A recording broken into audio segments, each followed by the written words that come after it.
The Kurath Dominion did not wait. 4 days after the sensors first detected their presence, they attacked. Not one system, not two, 3 Valari border systems fell under assault at the same time, in a coordinated strike so massive and so precise that it could only have been planned for years. Thousands of Kurath warships poured across the borders like black water through a broken wall. Colonies that had stood for centuries burned in hours. The news reached the throne world in waves, each one worse than the last. The first reports spoke of border skirmishes, then the reports spoke of full fleet engagements.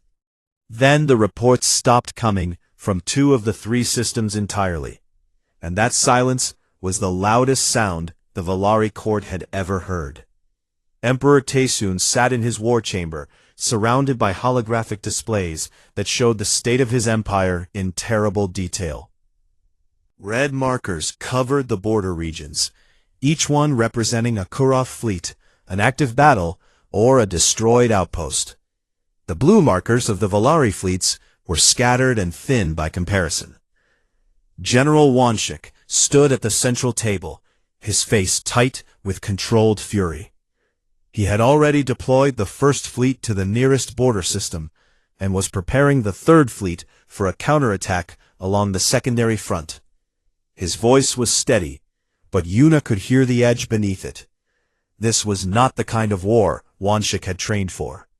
The Valari military was built on discipline, honor, and direct confrontation. Fleet against fleet, strength against strength. Their tactics were centuries old and had never failed. But the Kurath did not fight that way. The Kurath fought like a disease. They hit from every direction at once. They sent swarms of small ships to overwhelm defense lines, while their heavy cruisers struck from angles that no honorable commander would use. They sacrificed thousands of their own ships without hesitation, trading lives for ground, trading ground for time. They were not trying to defeat the Valari in battle. They were trying to drown them. Within 2 days, the first fleet was in retreat. The third fleet had not even reached its target before a second Kurath force appeared behind it, cutting off its supply lines. Reports came in of civilian transports being targeted, not by accident, but deliberately, to force Valari warships to break formation and protect them. Wanshik slammed his hand on the table. "They have no honor," he said through his teeth. "They attack civilians. They run from direct combat. They hide behind numbers." No one in the war chamber responded. They were all looking at the map, and the map was showing them something they had never imagined. The Valari Empire was losing. On the 3rd day of the invasion, Emperor Taesun made a decision that surprised everyone. He invited Kang Do-hyun to the War Council. Wanshik protested immediately. "He is a foreign envoy, not a military advisor. This is a Valari matter." Taesun looked at his general with tired eyes. "The Kurath are not treating it as a Valari matter. They are treating it as an extermination. I will hear every voice that might help us survive." Do-hyun entered the war chamber quietly. He wore the same plain clothes he always wore. He carried no datapad, no weapon, no rank insignia. He stood at the edge of the room and looked at the holographic map for a long time without speaking. The room watched him. Yuna watched him from beside her father's chair. Finally, Wanshik turned to him with barely hidden contempt. "Well, human, you told the Emperor that the ships on our border were not scouts. You were right. Congratulations. Do you have anything else to offer, or are you simply here to watch us die?" Do-hyun did not react to the insult. He stepped forward to the table and looked at the map, the fleet positions, the movement lines, the battle zones. He studied it the way a surgeon studies a wound. Then he spoke. "Your first fleet is fighting the wrong enemy," he said. "The Kurath force in the Sera system is not their main attack. It is a distraction. They want you to commit your strongest fleet there so that your center is exposed." He pointed to a gap in the Valari lines. "This is where they will push through, within 48 hours. Wanshik's jaw tightened. "That corridor is empty. Our sensors show nothing there." Because they are masking their approach behind the debris field from the colonies they already destroyed. They burned those worlds for fuel, yes, but also for cover. Your sensors cannot see through that much radioactive wreckage. The room was silent. Wanshik stared at the map. Several officers exchanged uneasy glances. What Do-hyun was describing made no sense within Valari military thinking. No commander would deliberately destroy worlds just to create sensor cover for a hidden fleet. It was wasteful. It was monstrous. It was exactly how the Kurath thought. Tae-sun leaned forward. What would you do? Do-hyun hesitated for only a moment. Then he outlined his strategy, and the temperature in the room dropped.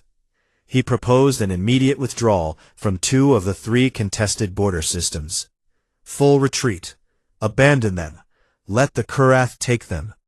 This alone sent a shock through the Valari officers. The idea of surrendering territory without a fight was unthinkable. But Do-hyun was not finished. He wanted to use the retreat to pull the Kurath forward, stretching their supply lines.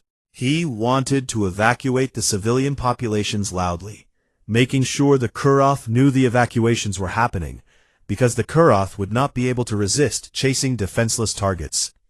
And while the Kurath chased the civilian convoys, the Valari's second fleet would loop behind them through empty space and close the trap, creating a narrow corridor of death with no escape. It was ugly. It used civilian evacuations as bait. It sacrificed 2 entire systems. It turned retreat into a weapon. This is not war, Wanshik said, his voice shaking with anger. This is butchery. This is cowardice disguised as strategy. Do-hyun looked at him calmly. It is survival. The Kurath outnumber you 3-1. If you fight them with honor, you will die with honor. But you will still die. Every one of you. The silence that followed was suffocating. It was Yuna who broke it. She had been sitting still and silent through the entire discussion, her hands folded in her lap, her face unreadable. But something had been building inside her. Not agreement, not disagreement, but a kind of terrible clarity. She stood from her chair. Every eye in the room turned to her. It is not cowardice, she said. Her voice was steady, but her eyes were bright. I have read what records exist about their wars, the human wars. They do not fight the way we fight. They do not fight to look noble or to prove their honor. They fight to make sure there is a tomorrow. Even if that tomorrow is ugly, even if they have to crawl through dirt to reach it. She looked at Do-hyun. He looked back at her. Something passed between them. Not warmth, but recognition. Wanshik opened his mouth to argue, but Tae-sun raised his hand. The general fell silent. The emperor sat in his chair and closed his eyes. The weight of the decision pressed down on him visibly. Yuna could see it in the bend of his shoulders, in the lines of his ancient face. He was being asked to abandon everything his empire believed about warfare. He was being asked to trust a human. Do it, Tae-sun said quietly. Envoy Kang will serve as tactical advisor to the Second Fleet. He will not command, but his recommendations will carry the authority of this throne. Wanshik looked as though he had been struck, but he bowed his head and said nothing. As the War Council filed out, Do-hyun remained behind. He pulled a small communicator from his jacket and opened a secure channel to the Pale Horse in orbit. Jisu's face appeared on the screen immediately. She had been listening. Send the signal, Do-hyun said. Avalanche protocol, full authorization. Jisu's face went pale. She stared at him through the screen. Her mouth opened, then closed, then opened again. Do-hyun, are you sure about this? If they see what we really are, if the galaxy sees it, there is no going back. Ever. Do-hyun looked at the holographic map still glowing on the table. The red tide of the Kurath swallowing system after system. He thought about the crystal towers of the throne world. He thought about the gardener who had explained how the trees grew. Send it, he said. Jisu nodded once. Her hands moved across her console. Somewhere, across the vast emptiness of space, a signal began its journey toward Earth, a signal that had not been sent in over 100 years. And far away, in the deep dark between the stars, something very old and very dangerous began to wake up. The Korath main fleet entered the Valari core systems on the 9th day of the invasion. 10,000 warships in tight formation, moving through space like a dark fist closing around a throat. Their vanguard alone was larger than anything the Valari had ever faced. Behind them, the wreckage of 2 conquered border systems drifted in silence. Worlds that had been alive 10 days ago, now nothing but ash and ruin. Do-hyun's strategy had worked, but only halfway. The controlled retreat had pulled the Korath forward and stretched their lines. The Second Fleet, under Won-shik's reluctant command and Do-hyun's guidance, had successfully looped into position behind the enemy. The corridor was formed, a narrow stretch of space where the Korath would be funneled between gravity wells with limited room to maneuver. But the numbers were still wrong. The Valari Second Fleet had 600 warships. The Korath had 10,000. It would not stop them. On the bridge of the Valari flagship, the Starborn Crown, Emperor Tayson stood before the tactical display. He had come in person, something no Valari emperor had done in over 500 years. He stood because he believed his empire might die today, and he would not let it die without him. Yuna stood beside him. She had refused to stay on the throne world. She had refused 3 times, each time more firmly than the last. Tayson had stopped arguing on the 3rd refusal, not because she had convinced him, but because he saw in her eyes the same stubbornness that had kept him alive for 3 centuries. Do-hyun was in the war room below the bridge, surrounded by holographic displays. He was calm. He had been calm since the beginning, and that calmness had shifted from being strange to being terrifying. It was the calmness of someone who had already accepted every possible outcome and made peace with all of them. The Korath fleet entered the corridor, and then space tore open behind them. 17 points of light appeared simultaneously. Not the smooth, elegant emergence of Valari faster-than-light travel, but something violent. Something that ripped through the fabric of normal space like a fist through paper. The light was white and blinding, and it lasted for 3 full seconds before the ships became visible. They were human dreadnoughts. The Valari bridge crew stared at their screens. Yuna moved to the viewport and looked out into the void with her own eyes. The ships were enormous, not elegant, not beautiful. They were angular, brutal shapes, covered in thick armor plating that looked scarred and burned even before the battle had started. Weapon batteries lined every surface, rows and rows of them, more guns on a single human ship than on an entire Valari battle group. They were painted dark gray and black, and they moved through space with a heaviness that felt wrong, as if they were too dense, too solid, too real for the emptiness around them. Each one was marked with a name. Yuna's translator rendered them automatically: Verdun, Stalingrad, Gettysburg, Thermopylae, Somme, Hiroshima. Names that meant nothing to her. Names that would later keep her awake at night when she learned what they represented. The Korath fleet detected the new arrivals and began to turn. 10,000 ships trying to reorient in a narrow corridor. It was chaos.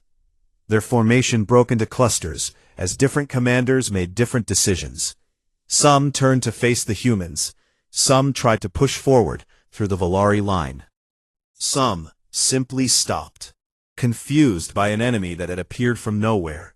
Do-hyun's voice came through the ship's communication system, transmitted to both the human fleet and the Valari commanders.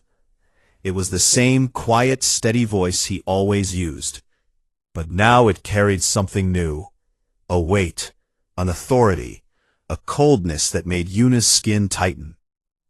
All human vessels, this is Kang Do-hyun, Authorization Avalanche 7. Weapons free. No quarter. Blackout protocol on enemy communications in 30 seconds.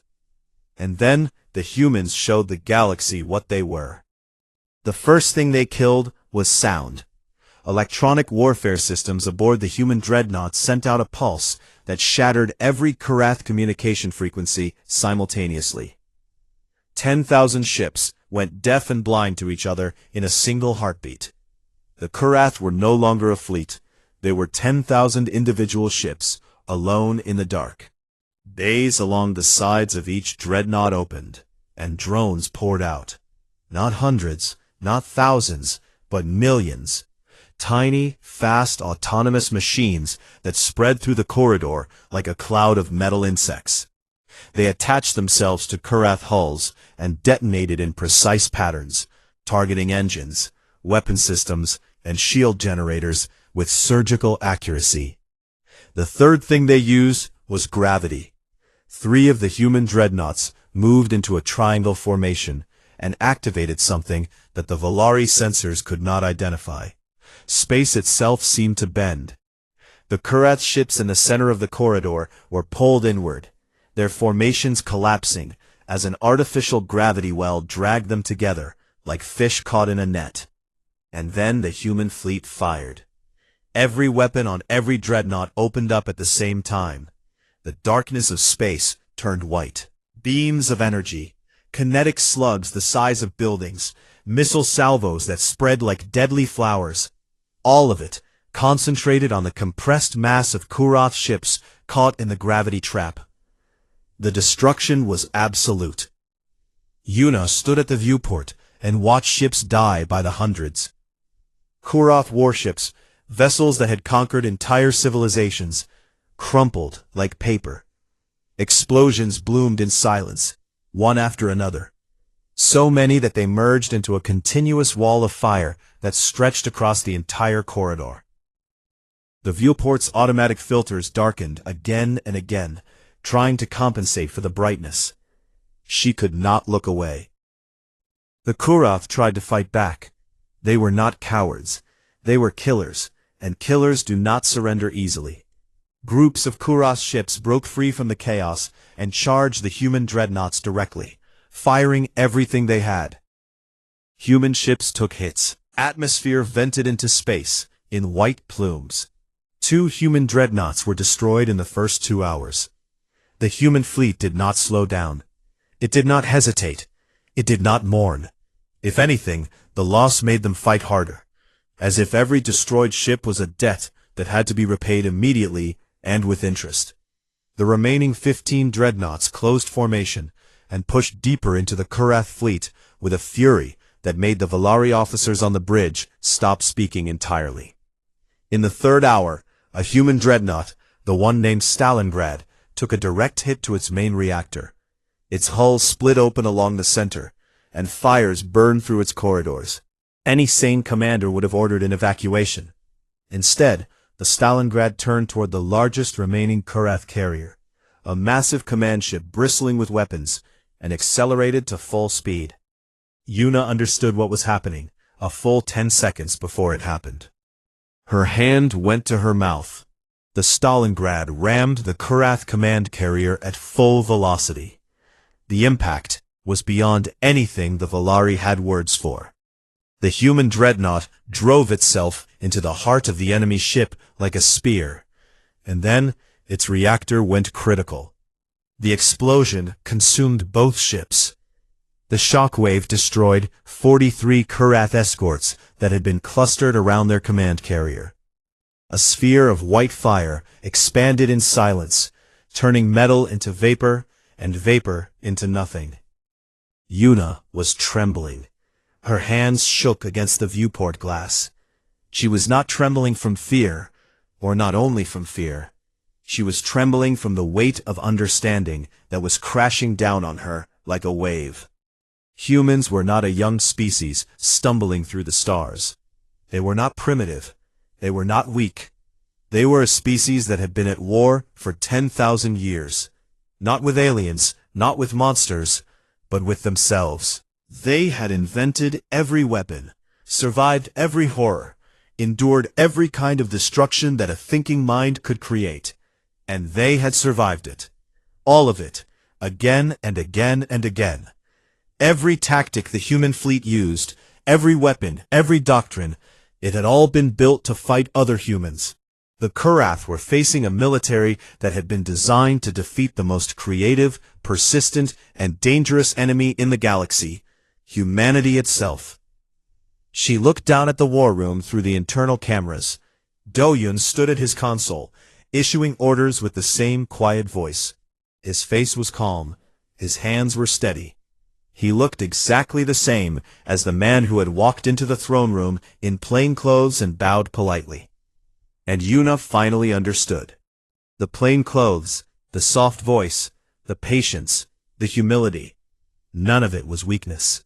It was a choice. Humans did not display their power because they had learned, through centuries of destroying themselves, that power without restraint was the most dangerous thing in the universe. Do-hyun was not holding back because he was weak. He was holding back because he was terrified of what he could do if he stopped. The battle ended in the 4th hour. The Kurath fleet broke. Surviving ships turned and ran in every direction, scattering into the void, like sparks from a dying fire. Of the 10,000 ships that had entered the corridor, fewer than 3,000 escaped. The rest were wreckage, a field of twisted metal and frozen atmosphere that stretched for millions of kilometers. The corridor fell silent. Yuna stepped away from the viewport. Her legs felt unsteady. She walked across the bridge to where her father sat in his command throne. Taesun had not moved during the entire battle. He sat perfectly still, his hands on the armrests, his violet eyes wide open and fixed on the tactical display. His expression was something Yuna had never seen on his face in her entire life. It was not gratitude. It was not relief. It was awe. Raw, honest awe, mixed with a fear so deep that it had no bottom. She reached him and placed her hand on his arm. He did not look at her immediately. He was still staring at the screen, at the aftermath, at the silence where 10,000 enemy ships had been. Yuna leaned close and spoke softly, so that only he could hear. "Father," she said, "we should have never doubted him." Taesun closed his eyes. His hand found hers and held it tightly. He nodded once, slowly, and said nothing. Outside the viewport, the stars burned in the dark, and the wreckage of the Kurath Dominion drifted in silence through the corridor that humanity had turned into a grave. The silence after the battle lasted longer than the battle itself. For 3 days, no one in the Valari court spoke about what had happened. Not openly. The holographic displays in the war chamber were turned off. The tactical maps were stored. The officers who had watched the fight from the bridge of the Starborn Crown returned to the throne world and said almost nothing to their families, their colleagues, or their friends. It was not that they had been ordered to keep quiet. It was that none of them had the words for what they had seen. The Valari Empire had been saved. That was the simple truth. The Kurath Dominion's invasion fleet had been broken in a single battle, and their surviving ships had scattered so far and so fast that Valari scouts could not even track them all. The 2 border systems that had been sacrificed were lost, but the core of the empire, its heart, its people, its throne world, still stood. But the empire that still stood was not the same empire it had been 10 days ago. The court that had laughed at Kang Do-hyun now watched him with complicated eyes. When he walked through the palace corridors, people stepped aside, not out of politeness, but out of something closer to instinct. They looked at him the way one looks at a fire that has just been brought under control, grateful that it is contained, aware that it could burn everything if it chose to. Do-hyun noticed. He always noticed, but he said nothing about it. He continued to walk the gardens in the morning. He continued to speak quietly. He continued to wear his plain, dark clothes. On the 4th day after the battle, General Wanshik found Dohyun alone on the eastern terrace. The human was standing by the crystal trees, watching the way the morning light moved through their branches. The same thing he had done on his very first day on the throne world. Wanshik approached slowly. He was not wearing his armor. He was dressed in a simple military uniform, and he looked older than he had 2 weeks ago. The war had taken something from him, not courage, but certainty. He had spent his entire life believing that the Valari way of war was the highest expression of martial honor in the galaxy. He had watched that belief die in 4 hours. He stopped a few steps from Dohyun and stood in silence for a moment. Then he reached to his chest and removed his command insignia, a small crystal emblem that represented the highest rank in the Valari military. He held it out to the human. In the Valari tradition, offering your insignia to another warrior was the ultimate gesture of martial respect. It meant that you acknowledged the other as your superior in war. It had not been offered to an outsider in living memory. Dohyun looked at the insignia. He looked at Wanshik. He saw the cost of the gesture in the general's face, the pride that was bending but not breaking, the honesty that it took to stand there and offer it. Dohyun reached out and gently pushed the insignia back into Wanshik's hands. He closed the general's fingers around it. "Your people need their general," Dohyun said. "I am just a guest." Wanshik stared at him. His mouth tightened. For a terrible moment, it looked like he might break. Then he straightened his back, nodded once, a sharp military nod, and walked away without another word. But Yuna, who had been watching from a balcony above, saw something she had never seen before. General Wanshik's eyes were wet.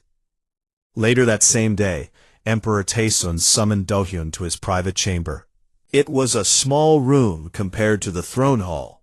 No crystal pillars, no elevated seats, just a round table and 2 chairs by a window that looked out over the palace gardens.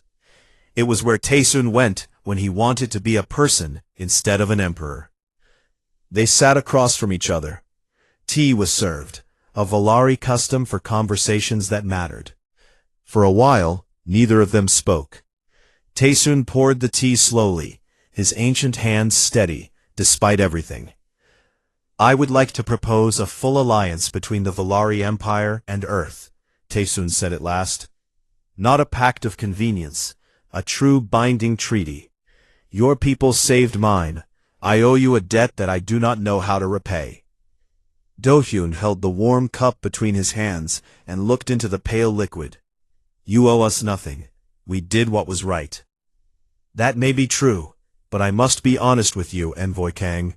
I am afraid." Dohyun looked up. "Not of the Kurith," Taesun continued. "They are broken. They will not return in my lifetime. I am afraid of your people." He paused, choosing his words carefully. "What I saw in that battle, the weapons, the tactics, the willingness to destroy yourselves to win, it was the most effective display of military power I have witnessed in 300 years of life. And it terrifies me, not because of what you did, but because of what you could do. If humanity ever turned that power outward, not in defense, but in ambition, I do not believe anyone in this galaxy could stop you." The words hung in the air between them. Dohyun did not flinch. He did not argue. He set down his cup and met the Emperor's eyes. "You are right to be afraid," he said. "We are afraid of it too. That is why we keep people like me on a leash. That is why I came here alone, in plain clothes, with no weapons and no fleet. Because we learned the hard way, over and over again, that the moment we stop being afraid of our own power is the moment we become the thing the galaxy should fear."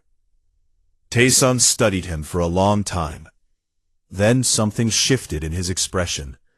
The fear did not disappear, but it made room for something else. Respect. Not the performative respect of courts and ceremonies, but the real kind. The kind that one old survivor gives to another. Then we will be afraid together, Tayson said, and perhaps that fear will keep us both honest. He extended his hand across the table. A human gesture, not a Valari one. Do-hyun looked at the offered hand and smiled slightly. He took it. On his last evening on the throne world, Do-hyun went to the western terrace to watch the sunset. The sky turned colors that Earth had no names for. Deep violet, fading into gold, streaked with bands of soft green light from the crystal towers, reflecting the dying sun. He heard footsteps behind him, and turned. Princess Yuna stood at the edge of the terrace. She was not wearing her royal attire. She was dressed simply, a long coat over a pale dress, her silver-white hair loose around her shoulders. She looked young. She looked uncertain. It was the first time Do-hyun had ever seen her without her armor of confidence. She walked to the railing and stood beside him. For a while, they watched the sky in silence. "I was wrong about you," Yuna said finally. Her voice was quiet, without its usual sharpness. "Not just wrong about you specifically. Wrong about everything. I measured your worth by what I could see. Your size, your appearance, your technology, your display. I thought power was something you showed. Your people taught me that the most dangerous thing in the universe is a power that chooses to be gentle." Do-hyun did not respond immediately. He watched the last light of the sun sink below the horizon, and the first stars appear in the darkening sky. "Your people taught me something too," he said.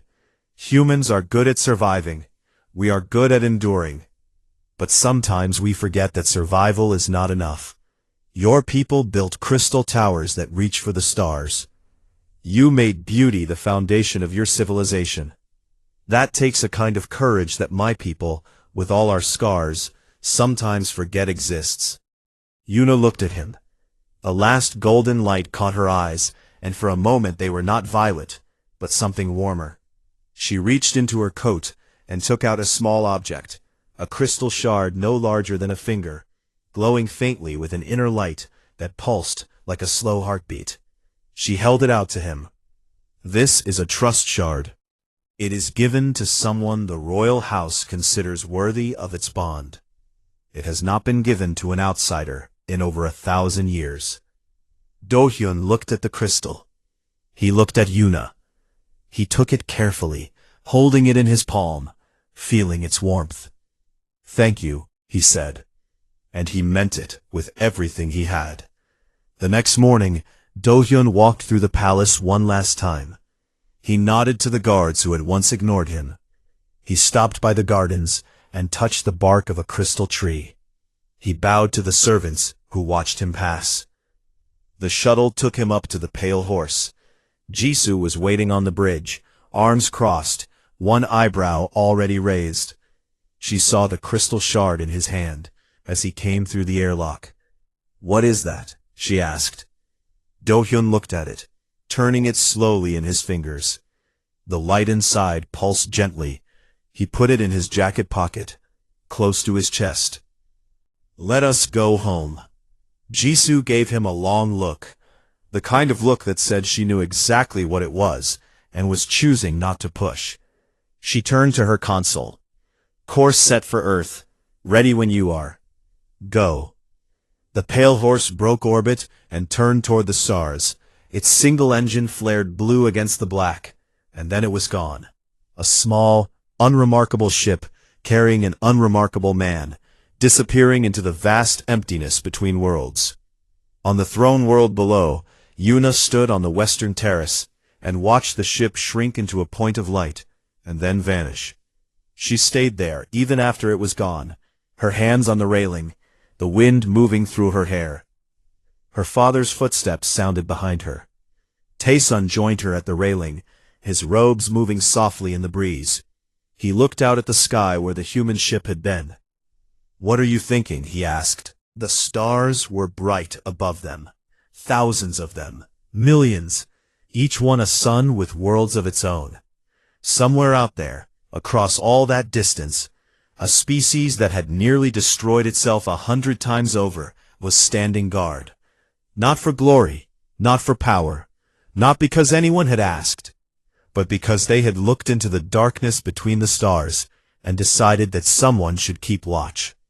And they had done it so quietly that the rest of the galaxy had not even noticed. "I am thinking," Una said slowly, "that the galaxy has been asleep, Father, and the humans have been standing guard at the door the entire time." She paused, "And none of us ever thought to thank them." Taesun placed his hand on her shoulder. There was nothing left to say. Together, father and daughter stood on the terrace of a crystal palace and watched the stars in silence. The same stars that had burned for billions of years. The same stars that would burn for billions more. The same stars under which a quiet, scarred, and stubbornly hopeful species called humanity had chosen again and again to protect a galaxy that had never once believed in them. The throne room of the Valari Empire was the most beautiful place in 12 star systems. Pillars of living crystal rose from the marble floor and disappeared into a ceiling so high it looked like the sky itself. Light moved through the crystal like slow rivers of gold, and the air carried a faint hum, the sound of ancient energy flowing through the walls of a palace that had stood for 9,000 years. Emperor Taesun sat on his throne at the far end of the hall. He was tall, even by Valari standards, with silver-white skin that seemed to glow faintly from within. His eyes were pale violet, and his face carried the kind of calm that came from ruling an empire for over 300 years. His daughter, Princess Una, sat beside him on a smaller throne. She was young by Valari measure, barely 80 years old, but her eyes were sharp and restless, always watching, always judging. Advisors, nobles, military officers, and diplomats filled the hall in their flowing robes. General Wanshik stood closest to the throne, his broad frame wrapped in dark armor etched with battle honors. He was the Emperor's sword, loyal, proud, and deeply suspicious of anything that came from beyond Valari space. They were all here because of the message that had arrived 6 days ago. Earth, a small, unremarkable planet on the far edge of the galaxy, had requested permission to send an envoy. The Galactic Council had apparently encouraged it, calling it a diplomatic gesture. The Valari court had debated for 2 days before Taesun agreed, not because he cared about Earth, but because refusing would have looked petty. Now the envoy was here. The great doors of the throne room opened slowly. Every head turned, every eye watched, and in walked a single man. He was not tall, he was not glowing, he wore no armor, no ceremonial robes, no crown. He was dressed in a plain dark jacket over a simple shirt, with black boots that made soft sounds on the marble floor. His hair was dark and cut short. His face was calm and ordinary. He carried nothing, no weapon, no gift, no banner. His name was Kang Da-hyun. A murmur passed through the court, like wind through tall grass. Una leaned slightly forward in her seat, and then leaned back again, her expression flat with disappointment. She had expected something more. She had expected at least a delegation, guards, translators, officers. Instead, Earth had sent one man in plain clothes. Da-hyun walked the long distance from the door to the throne without rushing. He did not look nervous. He did not look impressed. When he reached the proper distance, he stopped and bowed, a respectful bow, not deep, but not shallow either. It was the bow of someone who understood protocol, but was not trying to perform. "Emperor Taesun," Da-hyun said. His voice was steady and quiet. "Thank you for receiving me. I come on behalf of the United Earth Council to discuss a mutual defense agreement between our people and yours." Silence. General Wanshik was the first to react. He let out a short breath through his nose, not quite a laugh, but close enough. He stepped forward and looked Da-hyun up and down, the way a predator might examine something too small to eat. "This is what humanity sends," Wanshik said, loud enough for the entire court to hear. One soft-skinned messenger from a dirt world? No fleet? No honor guard? Not even a proper uniform? Some of the court laughed quietly. Others simply stared. Dohyun looked at Wonshik. He did not flinch. He did not smile. He simply said, "I did not think the Valari Empire would feel threatened by a uniform." The laughter stopped. Wonshik's eyes narrowed. But before he could respond, Emperor Taesun raised one hand, a small gesture that carried absolute authority. The general stepped back immediately. Taesun studied the human for a long moment.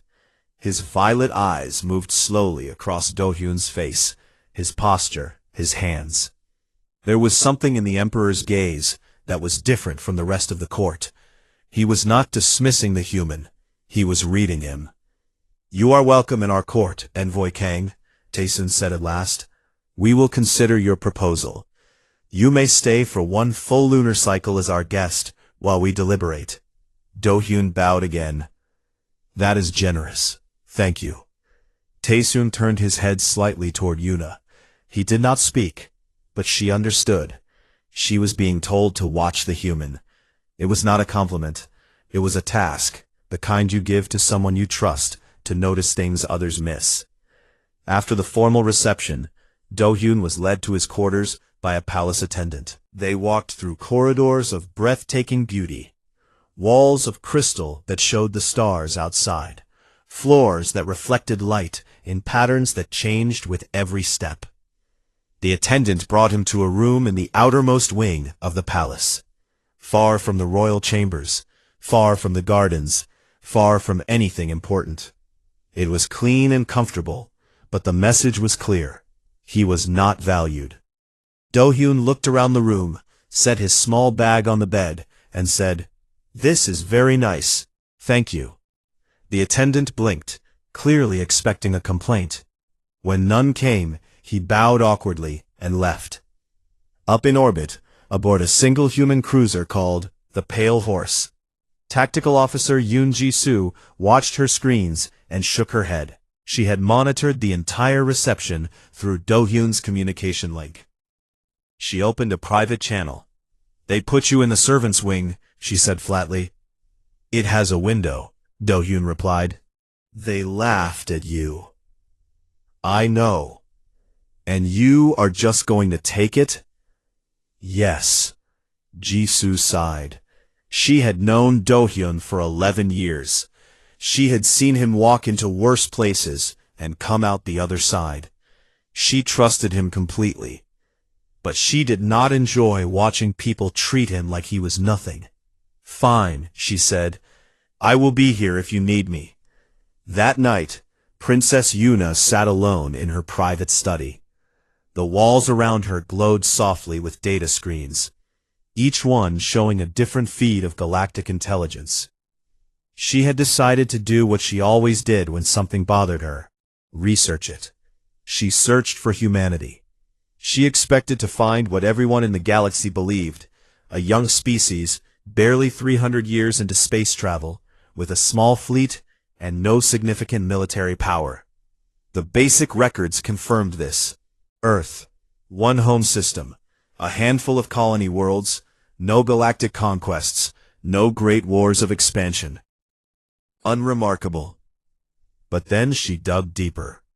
She tried to access humanity's military files, their fleet strength, their weapon systems, their battle history. Every file she opened was the same: redacted, classified, sealed by the Galactic Council at the highest level. Yuna frowned. She pushed harder, using her royal clearance to access files that most beings in the galaxy could never touch. Still nothing. Page after page of blank space and locked records. Finally, at the very bottom of the last file, she found a single line of text. It was not a report.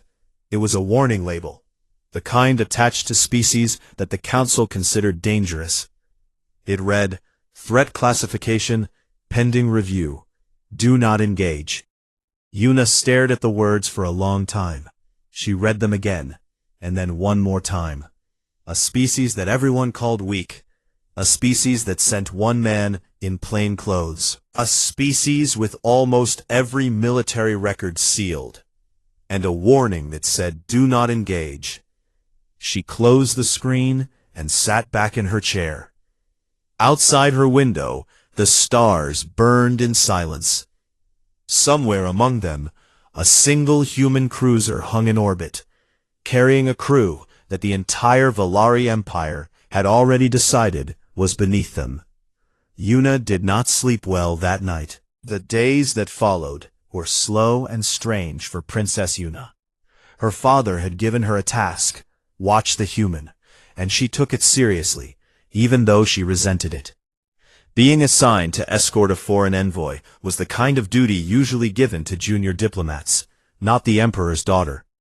She suspected her father was testing her patience as much as he was testing the human.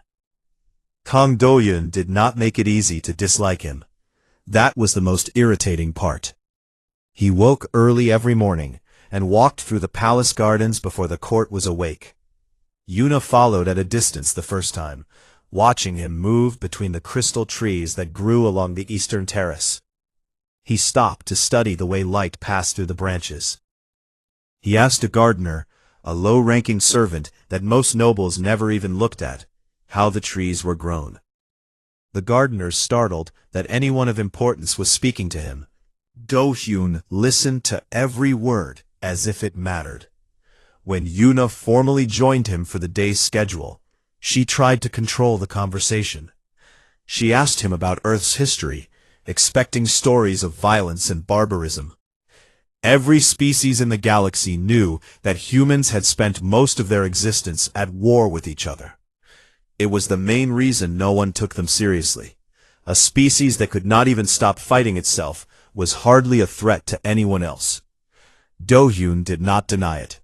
He told her about the wars honestly. He spoke about weapons that could burn entire cities in a single flash. He spoke about conflicts that lasted decades and killed millions. He spoke about it the way someone speaks about a scar they carry, without pride, without shame, but with a heaviness that Yuna had not expected. "Your people destroyed yourselves," she said, not as a question, but as a fact. "Many times," Do-hyun agreed. "We broke ourselves apart, and then put ourselves back together, over and over, for thousands of years." "That sounds exhausting." It was. He paused. "But every time we rebuilt, we built a little better. Not always, not perfectly, but enough." Yuna did not know what to do with that answer. It was not the answer of a primitive species.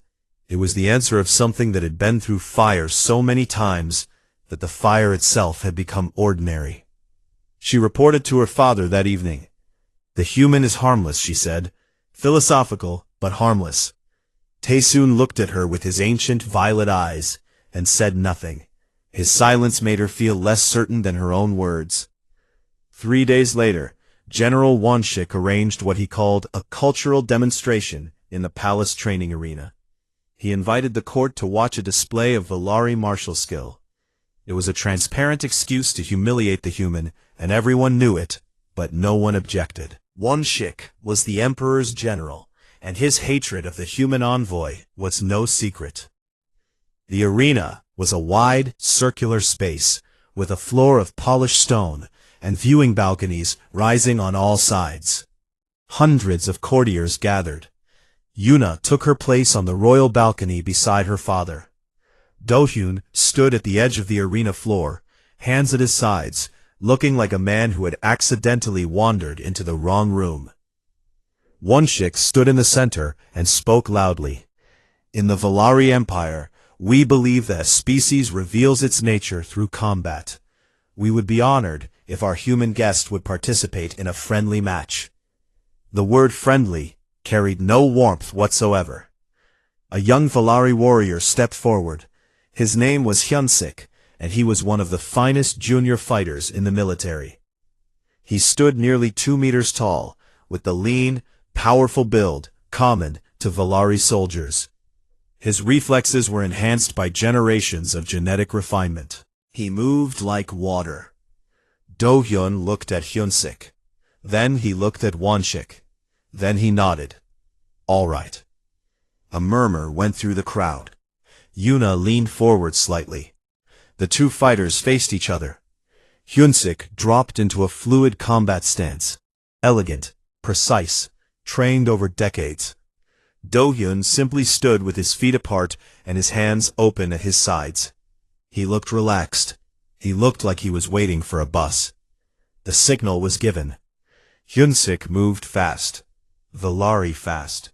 He crossed the distance between them in a blur, his right hand sweeping in a strike aimed at Do-hyun's chest. It was a textbook opening move, beautiful and efficient. Do-hyun shifted his weight 2 inches to the left. Hyunsik's strike cut through empty air. Before the warrior could recover, Do-hyun's left hand caught his wrist, twisted it at an angle that forced Hyunsik's entire body to follow, and drove him downward. His right hand pressed against the back of Hyunsik's neck. Not hard enough to injure, but hard enough to pin him completely. The arena went silent. Hyunsik struggled. He was strong, far stronger than any human should have been able to hold. But Do-hyun's grip did not move. It was not the grip of someone using brute force. It was the grip of someone who understood exactly where to apply pressure. 3 seconds passed. Hyunsik tried to twist free. Do-hyun adjusted his hold with a small, precise movement, and the warrior's body went flat against the stone. 6 seconds. The crowd stared. 9 seconds. Wanshik's expression was frozen. 11 seconds. Do-hyun released Hyunsik and stepped back. He offered the warrior his hand. Hyunsik looked up from the floor, breathing hard, his face showing pure confusion. He took the hand and stood. Do-hyun bowed to him, a genuine bow of respect. "You are very fast," he said. "Thank you for the match." The arena was still silent. No one moved. No one spoke. It was not what Do-hyun had done that stunned them. It was how he had done it. There was no flash, no display of strength, no aggression. He had moved with the smallest possible effort, and ended the fight with the least amount of harm. Every motion had been stripped down to its bare function. No beauty, no performance, just pure, cold efficiency. Yuna watched from the balcony. Her hands were gripping the railing, though she did not remember reaching for it. She had trained with Valari warriors her entire life. She understood combat. What she had just seen was not a fighting style. It was something else entirely. It was a language that said very quietly that the person speaking it had been in enough real fights to stop caring about how they looked. She turned to look at her father. Taesun was not clapping. He was sitting perfectly still, his eyes fixed on Do-hyun with an expression Yuna had never seen before. It was the look of a man studying a locked door, a door he was no longer sure he wanted to open. Wanshik stood rigid in the center of the arena. His face showed nothing, but Yuna could see the tension in his jaw. He had meant to embarrass the human. Instead, the human had revealed something that could not be taken back. That evening, the mood in the palace shifted. The laughter stopped. The jokes about the Dirt World messenger disappeared. People still did not respect Do-hyun, not openly, but they had stopped underestimating him. Doubt had entered the room, and doubt was harder to remove than contempt. Late that night, Yuna was in her study when an alert flashed across her intelligence screen. Valari long-range sensors had detected an anomaly at the edge of Imperial territory. A cluster of energy signatures consistent with a fleet in formation. The signatures matched the Kurath Dominion. The Kurath were known across the galaxy. They were conquerors, a species that consumed weaker civilizations the way fire consumed dry wood. The Valari had avoided them for centuries through a combination of strength and distance. But now it seemed the distance had closed. General Wanshik filed his assessment within the hour. He called it a minor scouting incursion. Routine. Nothing to worry about. Yuna read his report and felt a strange chill. She did not know why. The next morning she learned that Do-hyun had requested a private audience with her father. The request itself was unusual. Envoys did not typically ask for private meetings this early in a diplomatic visit. But Taesun granted it. Yuna was not invited, but she waited outside the chamber doors. When Do-hyun emerged 20 minutes later, his face was the same as always, calm, unreadable, and carrying something heavy behind the eyes. She stepped in front of him. "What did you tell my father?" Do-hyun looked at her for a moment. Then he said, "I told him that the ships on his border are not scouts. General Wonshik says they are." General Wonshik is wrong. He walked past her, his quiet footsteps fading down the crystal corridor. Yuna stood there, staring after him, and for the first time since his arrival, she was not irritated.